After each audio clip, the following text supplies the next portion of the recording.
In the autumn of 1942, an American reporter looked at a 26-year-old woman standing in a Washington press room and asked her why she wore such a plain, heavy skirt in the field. Another asked if women were permitted to wear makeup on the front lines. The room laughed. Lyudmila Pavlichenko did not laugh with them. She had come from Sevastopol, where she had killed 309 confirmed enemy soldiers, 36 of them enemy snipers, sent specifically to hunt her down. She had been wounded by mortar shrapnel to the face and pulled out of a collapsing city by submarine. She had left a young son behind to do it. The reporters did not know any of that yet. They only saw a small woman in an ill-fitting uniform and decided she could not possibly be what the newspapers claimed. Before the war, she had been a factory worker, a history student, a single mother learning to shoot at a weekend rifle club. When she tried to enlist, an officer told her to become a nurse instead. She picked up a rifle anyway, and in the forests and rubble of southern Ukraine, she became the deadliest woman with a gun that history has ever confirmed. Lyudmila Pavlichenko was 24 years old when she found herself lying in the dirt outside Odessa, watching a Romanian officer walk toward the Soviet line as if he owned the ground beneath his boots. She did not know yet that she would kill more people than almost any woman in recorded history. She only knew that her hands were shaking, and that if they kept shaking, she would miss. She had not always known how to hold a rifle steady. 8 years earlier, she had been a girl in Kiev, 16 years old, already a mother. Her son, Rostislav, had been born when she was still young enough that neighbors whispered about it in the stairwells of her apartment building. She raised him with her own mother's help while she worked days in a factory that made weapons she never imagined she would use, and studied history at night at Kyiv University. She wanted to become an academic. She wanted to write about the past, not become part of it. On weekends, almost as an afterthought, she joined a shooting club run through Odessa, the Soviet paramilitary sports program that trained ordinary citizens in marksmanship, parachuting, and first aid. It was meant to build a nation of amateur soldiers in case war ever came to the Soviet Union again. Lyudmila went because her friends went. The range smelled of gun oil and wet sawdust, and the paper targets snapped and fluttered on their frames every time a stray gust of wind moved through the open shed. At first her arms ached from holding the rifle level for more than a few seconds at a time. Her instructors were patient with her because she kept coming back, week after week, long after her friends had lost interest in something that felt, in peacetime, like little more than a game. She stayed because she was good at it, better than good. The instructors noticed that she could hold absolutely still for long stretches of time, that her breathing slowed without effort when she aimed, that she did not flinch at the recoil the way most beginners did. She earned a sharpshooter's badge before she had ever pointed a rifle at another human being, and she pinned it to her coat with a kind of quiet pride, never once imagining what that small piece of metal would come to mean. On June 22, 1941, German forces crossed into Soviet territory along a front stretching more than 1,000 miles, and the war Lyudmila had only read about in history books arrived at her own door. She was 24. She walked to the nearest recruiting office in Odessa, where she had moved with her family, and told the officer behind the desk that she wanted to fight. He looked at her for a long moment. Women were being accepted into the Red Army, but mostly as nurses, radio operators, cooks. He suggested she become a nurse. It was, he said, useful work and safer. Lyudmila did not consider it an answer. She had not spent years training her hands to be steady so she could bandage other people's wounds. She pressed him, and eventually, more to end the conversation than out of any real belief in her, he agreed to give her a chance to prove herself. A rifle was handed to her near the front line, along with a simple, almost dismissive challenge: show what you can do. Not far off, 2 Romanian soldiers, allies of the German army pushing into Ukraine, were visible near the Soviet position, close enough to be a real target and far enough that missing would be easy and expected. Lyudmila lay down in the grass. The ground was cold under her elbows even though it was summer, and she could feel her own pulse in her throat, fast and uneven. She thought for a moment about the target range back in Kiev, about the paper silhouettes she had put holes through for a badge that had seemed, at the time, like nothing more than a hobby. This was not paper. She breathed the way she had been taught, slow, deliberate, forcing the tremor out of her hands one exhale at a time. She fired. The first Romanian soldier dropped. The second, hearing the shot, turned toward the sound instead of taking cover, and Lyudmila fired again before he understood what was happening. Both men were down. The officer who had handed her the rifle said nothing for a moment, and in that silence, Lyudmila understood that something in his expression had shifted, that the young woman he had tried to send toward bandages and cookpots was not the woman lying in the grass in front of him now. Then he told her to report to the 25th Rifle Division, the Chapayev Division, as a sniper. She did not celebrate. In her later writing about the war, she was blunt about what those first kills meant to her. They were not proof of skill so much as proof that the line between the woman who studied history and the woman who now made it had been crossed, and there was no walking back across it. She had killed 2 men to be allowed to keep killing men, because the alternative, in her mind, was worse. It meant standing by while Romanian and German soldiers advanced through the towns and villages of her country unopposed. The 25th Rifle Division was already fighting to hold Odessa, a port city on the Black Sea that Axis forces wanted badly and that Soviet command had ordered defended at almost any cost. Lyudmila arrived carrying a Mosin Nagant rifle fitted with a telescopic sight, an unfamiliar weight against her shoulder that would, within weeks, become as natural to her as her own arm. The men in her new unit did not know what to make of her. Female snipers were not unheard of in the Red Army, but they were rare enough that most infantrymen had never fought alongside one. Some of the soldiers assumed she would be reassigned to cooking or laundry within days.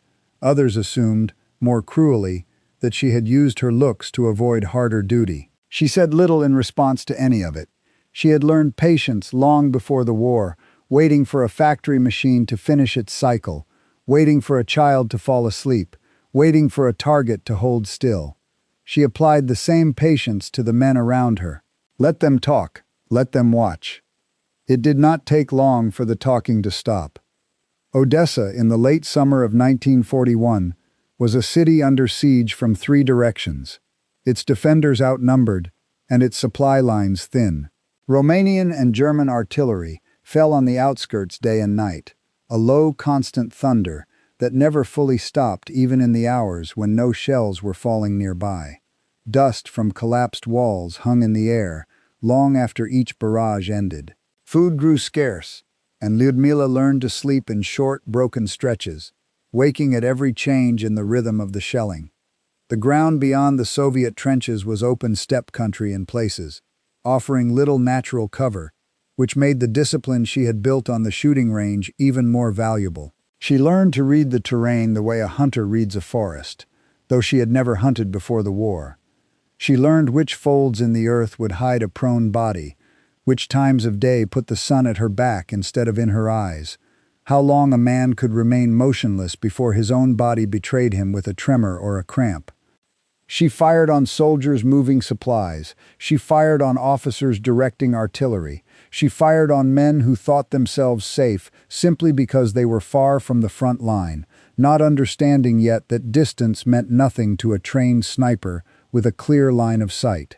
Each confirmed kill required a witness, an officer, or a fellow soldier who could verify what she claimed, and so her growing count was not a private boast but a documented record, checked and rechecked by the men around her who had once doubted she belonged among them. By the time the fighting for Odessa reached its most desperate weeks, the same soldiers who had questioned whether a young mother and history student had any place on a battlefield were seeking her out before dangerous patrols, asking her to cover their movements. She had earned, in a few short months, something the recruiting officer in the city had never intended to give her when he handed her that first rifle. Not permission. Respect. She did not think of herself as a hero. She rarely allowed herself to think of the numbers at all, beyond what duty required her to report. What she thought about, in the quiet hours between engagements, was her son, hundreds of miles away, growing up without his mother present for the first time in his life. She thought about the university lectures on ancient wars she had once found so abstract, now replaced by the immediate, physical reality of holding a rifle steady while an enemy soldier walked directly into her sight line, unaware that the woman lying motionless in the grass had already decided his fate before he took his next step. Odessa would not hold forever. The Soviet High Command was already weighing whether the city could be saved at all, or whether its defenders would need to be evacuated to fight elsewhere. Lyudmila Pavlichenko did not know yet that Odessa was only the beginning of her war, that a far longer and bloodier siege waited for her along the coast at Sevastopol, or that the number of confirmed kills trailing her name would eventually reach a height that would make newspapers on the other side of the world refuse, at first, to believe it. She only knew that the 2 Romanian soldiers in the grass had been the first, and that there would be more. Odessa fell in October of 1941, not to a single catastrophic collapse, but to the slow arithmetic of a siege that could not be sustained forever. Soviet High Command made the decision that Lyudmila and thousands of other soldiers had feared and expected in equal measure. The city could not be held indefinitely against the combined weight of German and Romanian forces, and so the defenders would be evacuated by sea under cover of darkness, redeployed to defend a different piece of ground before the enemy realized the city had emptied of its army. Lyudmila boarded a transport ship in the black hours before dawn, one soldier among thousands crowding the docks, carrying her rifle the way other men carried their rations, as if it were the only possession that still mattered. Behind her, fires burned in parts of the city that Soviet engineers had set deliberately, destroying anything of use before the Germans could claim it. She stood at the rail and watched the coastline recede into darkness and smoke, and she did not know in that moment whether the numbers she had earned in Odessa's defense had meant anything at all, since the city was being surrendered, regardless of how many men she and others like her had stopped from reaching it. She was sent to Sevastopol, the great naval fortress city on the southern tip of Crimea, home to the Soviet Black Sea Fleet, and by the autumn of 1941, the next target on the German advance into the Soviet Union's southern flank. Sevastopol had been built and rebuilt over more than a century as one of the most heavily fortified naval bases in the world, its hills honeycombed with tunnels and gun emplacements dating back to the Crimean War. If Odessa had been a city under pressure, Sevastopol was a city under siege, in the oldest and most brutal sense of the word, surrounded on its landward side, supplied only by sea, and defended by men and women who understood, many of them, that they had been sent there to buy time rather than to win. The siege of Sevastopol began at the end of October 1941 and would not end for more than 8 months. For Lyudmila, those months became the true proving ground of everything she had learned outside Odessa. The terrain around the city was different from the open steppe she had grown used to, rockier, hillier, cut through with ravines and scrub brush that offered both sides more places to hide and more places to die unseen. She adapted the way she always adapted, watching the ground before she watched the enemy, learning which slopes caught the morning light and which stayed in shadow until noon, understanding that a sniper's greatest weapon was rarely the rifle itself, but the eyes that chose where to place it. In her early weeks at Sevastopol, she spent whole mornings simply studying a single stretch of contested ground through her scope before ever firing a shot from it, memorizing which rocks moved slightly in strong wind and which stayed fixed, which patches of scrub held small animals whose sudden movement might betray an approaching soldier long before the soldier himself came into view. This was the discipline she brought to every position, and it was the discipline that kept her alive through months when other snipers, less patient, were killed within days of arriving at the front. Her reputation had traveled with her from Odessa. Soldiers who had never served alongside her had heard her name, had heard the number attached to it, and either doubted it outright or treated her with a wary respect they extended to few others in the ranks. She did not spend much time correcting the doubters. She let the record speak, because in the Red Army a sniper's kills were not simply claimed. Each one required confirmation from a witness, an officer, or a fellow soldier positioned to see the result, and every confirmed kill was logged and checked against the account of the person who verified it. By the time she arrived at Sevastopol, her tally from Odessa alone stood at 187 confirmed kills in a little over 2 months of fighting, a number so large that it had already begun to draw attention from Soviet military newspapers eager for stories that could be told to a nation absorbing catastrophic losses on nearly every front.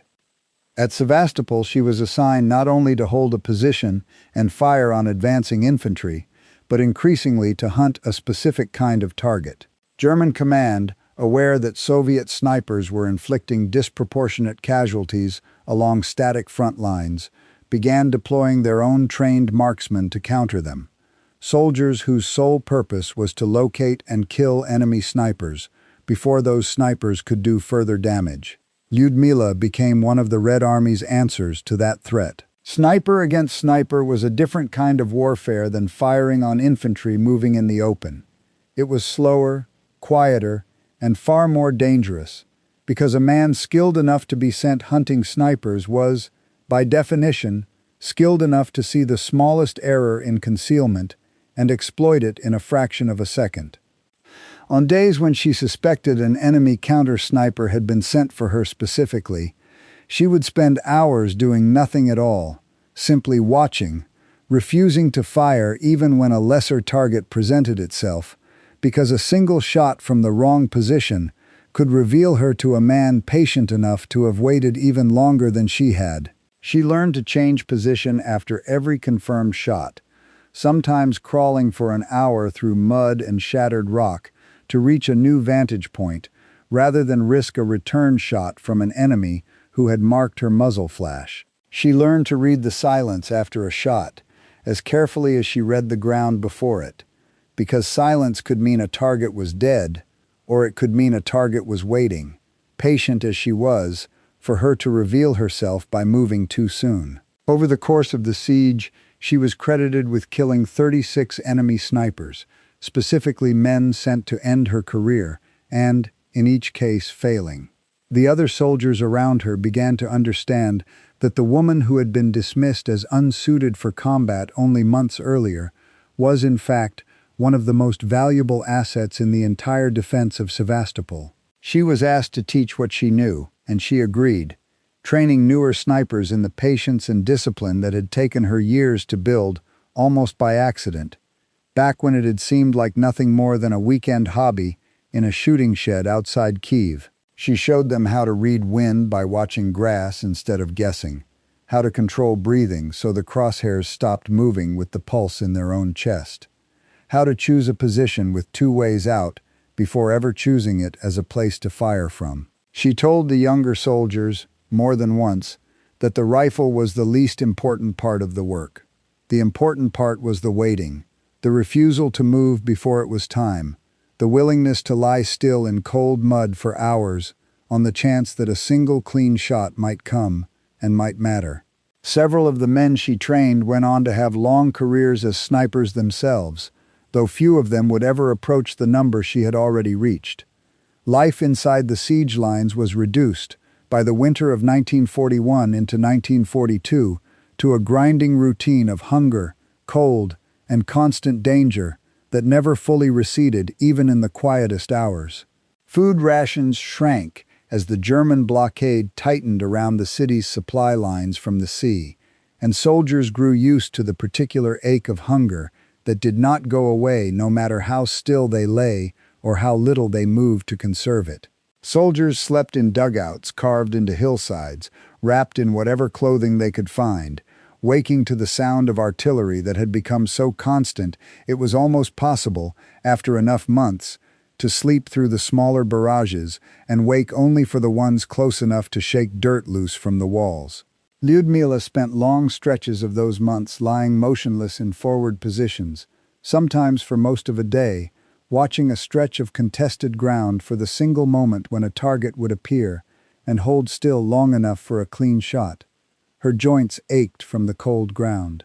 Her fingers grew clumsy in the worst weeks of winter, and she learned to keep them moving inside her gloves in small increments, careful never to let the motion be large enough to catch an enemy's eye. She rarely spoke about fear, in what she later wrote of that time. She spoke instead about the strange, narrow focus that combat demanded, a kind of tunnel vision that made it possible to lie in freezing mud for hours without panic, because panic served no purpose and patience served every purpose. She had learned patience raising a son alone at 16. She had learned it standing over factory machines waiting for a cycle to finish. Now it kept her alive in ways that skill with a rifle alone never could have. In the rare quiet evenings when the guns fell silent, she sat with the other soldiers in the dugouts, saying little, listening to men talk about homes and families they were no longer certain they would see again, and she thought often of her son, growing up somewhere far to the north under her mother's care, learning to walk and talk and remember a mother he barely saw. By the spring of 1942, her confirmed total had grown well past 200, climbing steadily as the siege ground on, with no clear resolution in sight for either side. German command had by then made no secret of wanting Sevastopol taken before summer, and the pressure on the city's defenders increased with every passing week. Artillery bombardments grew heavier, sometimes lasting for days without meaningful pause. Air raids became more frequent, aircraft passing low enough over the defensive lines that soldiers could see the markings on their wings before diving for whatever cover the shattered landscape still offered. The narrow strip of Soviet-held ground shrank as German forces pushed closer along multiple points of the perimeter, and word began to circulate among the defenders, quietly, the way bad news always circulated in a besieged city, that Sevastopol might not hold through the summer the way it had held through the winter. Lyudmila kept working through it. She moved from position to position as the front line contracted, adapting to ground that had already been fought over and refought until it bore little resemblance to the landscape she had first studied months earlier. She continued training soldiers when there was time to train them. She continued hunting enemy snipers when there was time to hunt. Her name, and her number, had by this point traveled well beyond her own division, cited in Soviet newspapers as an example of the kind of resistance the Red Army could offer even against overwhelming odds, though she herself remained, by every account of those who served with her, quiet and unassuming when she was not actively engaged in combat, more likely to be found cleaning her rifle in silence than accepting praise for what it had done. In June of 1942, with Sevastopol's defenses collapsing under the weight of a final German offensive, Lyudmila was caught in a mortar bombardment during fighting near the city's outer defenses. The shelling that day was heavier than almost anything the defenders had experienced since the siege began, a sustained barrage meant to break what remained of the perimeter before a final infantry assault. A piece of shrapnel from a mortar shell struck her in the face, tearing through skin and muscle in a wound serious enough that she could no longer be expected to continue fighting in any capacity. The blast knocked her from the position she had held for hours, and for a period of time she later struggled to fully account for. She lay in the rubble, uncertain whether the wound was fatal. She was carried from the position by soldiers who had, only months earlier, doubted whether she belonged among them, and brought to whatever medical care remained available inside a city that was, by that point in the siege, running short of nearly everything a hospital required. Bandages were scarce. Medicine was scarcer. She was treated as well as the collapsing city's resources allowed. Her face wrapped, the bleeding stopped, and then she waited, along with everyone else, to learn whether Sevastopol itself would still exist in a matter of days. Soviet command, aware of both her military value and the propaganda value her survival carried for a nation desperate for stories of resistance and heroism, made the decision to evacuate her from Sevastopol entirely rather than risk her capture or death in the fighting that everyone now understood was reaching its final weeks. She was placed aboard a submarine, one of the few reliable means of moving people in and out of a city surrounded on its landward side and increasingly dangerous to approach by surface ship, and carried out to sea while the battle she had fought in for 8 months continued without her. She left behind soldiers she had trained, soldiers she had fought beside, in a city she understood, even as the submarine's hatch closed above her, was unlikely to survive much longer under Soviet control. Sevastopol fell to German forces in early July of 1942, days after Lyudmila had been pulled from its defenses. Tens of thousands of Soviet soldiers who had held the city through the winter were killed or captured in the final collapse, a number so large that it remains one of the costliest defeats the Red Army suffered in the war's early years. Lyudmila carried the wound on her face for the rest of her life, a permanent record of the mortar shell that had come close enough to end her before the city itself gave way. She left Sevastopol with a confirmed total of 309 kills, a number that included the 187 from Odessa, and the additional confirmed kills accumulated across 8 brutal months, defending Crimea's southern fortress. 36 of them, enemy snipers, who had been sent specifically to stop her, and had not succeeded. She was 25 years old. She had been fighting for just over a year. What awaited her after Sevastopol was not a return to the front line. Soviet command had decided that a woman with her record, her wound, and her story had become too valuable to risk in combat again. Instead, she was going to be sent somewhere far from the guns entirely, into rooms full of politicians, reporters, and diplomats who had spent the war fighting with words instead of rifles, and who would prove in their own way to be a different kind of battlefield than anything she had faced in Odessa or Sevastopol. She did not know yet that the number 309, which had been earned in mud and blood and months of hunger, was about to be met on the other side of the world with laughter and disbelief from people who looked at her small frame and her plain uniform and decided, before she had said a single word, that the number could not possibly belong to her.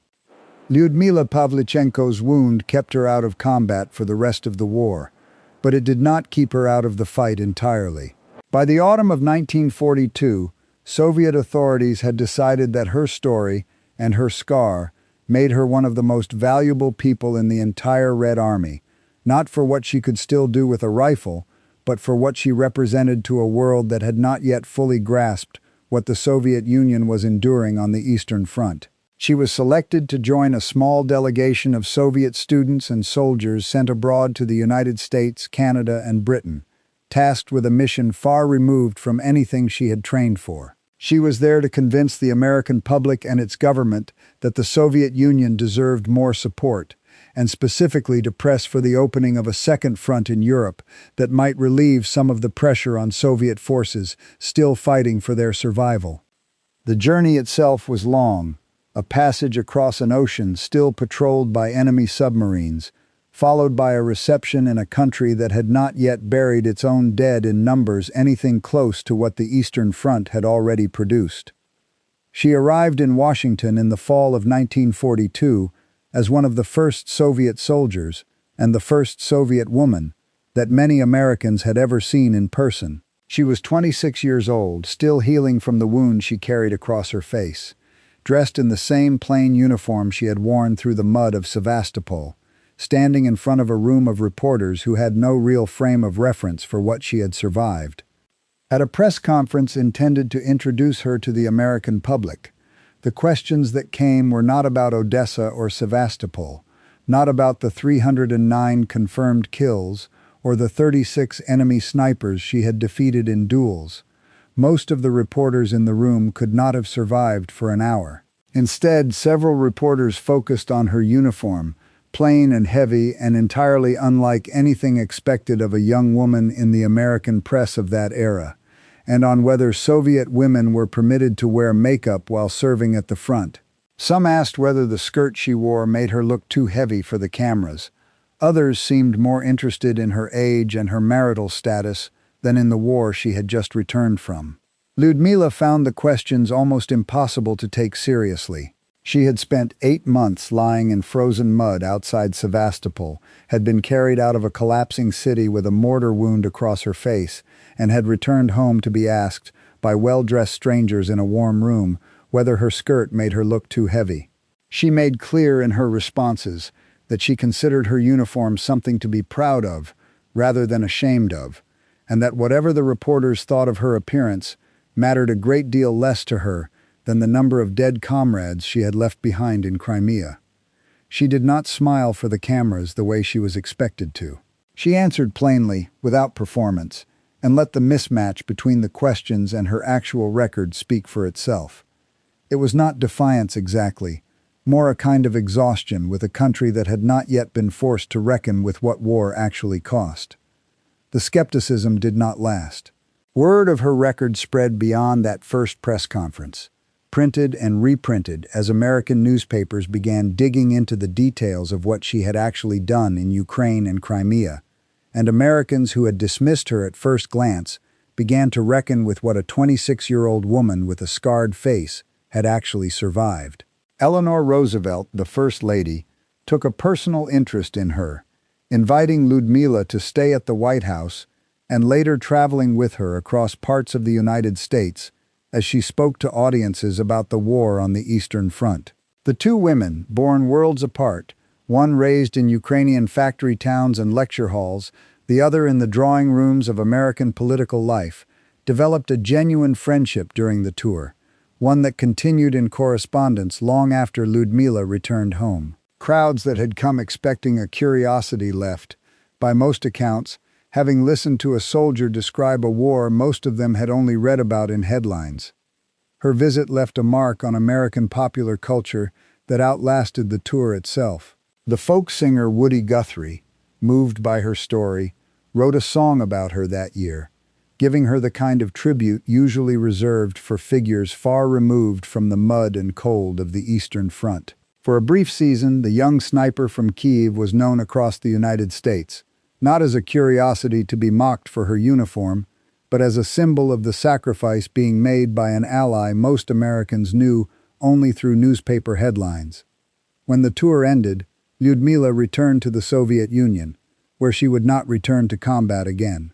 Her value to the war effort had shifted permanently from the front line to the training ground, and she spent much of the rest of the war teaching new snipers the discipline she had built almost by accident years earlier at a weekend shooting club outside Kyiv, passing on the same lessons about patience and stillness that had once seemed like nothing more than a hobby.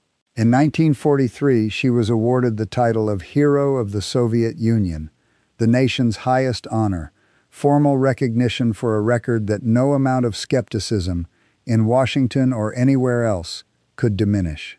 After the war ended in 1945, Lyudmila did not remain a public figure in the way her wartime fame might have suggested.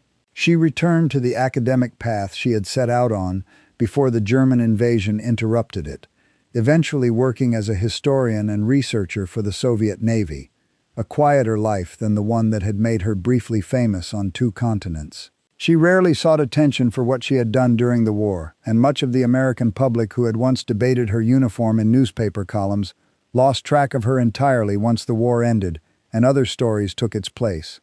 She lived the remainder of her life largely out of the spotlight, her scarred face a private reminder of Sevastopol that she carried without ever needing to explain it to strangers again. She died in 1974 at the age of 58, following a stroke, a quiet end for a woman whose wartime record remained, decades later, unmatched by any other confirmed female sniper in recorded history.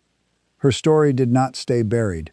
In the years after her death, as Soviet archives opened and Western historians took a closer look at the Eastern Front, Lyudmila Pavlichenko's record resurfaced, cited in military histories, museum exhibits, and eventually documentaries and films that introduced her to generations who had never heard Woody Guthrie's song or read about the press conference where a room full of reporters had once looked at her uniform instead of her record.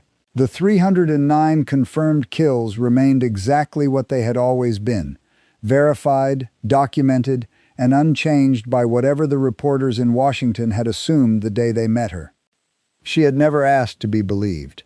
She had only ever done the work, in the mud outside Odessa and the ruins of Sevastopol, long before anyone in a warm room on the other side of the world thought to ask her what she was wearing.